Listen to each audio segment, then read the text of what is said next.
it's important work with a shape like a clay, not lines. First you have to draw just faces, right? Like this face, this key, right?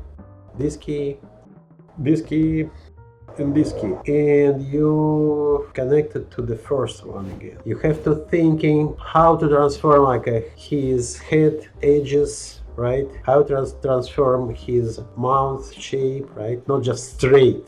See, goes down, up, and also not stop it at all completely, right? When you already transform your form, you have to continue to show it just a bit about this personality. How many frames you will do for transformation? Start with 17 frames, I really recommend this.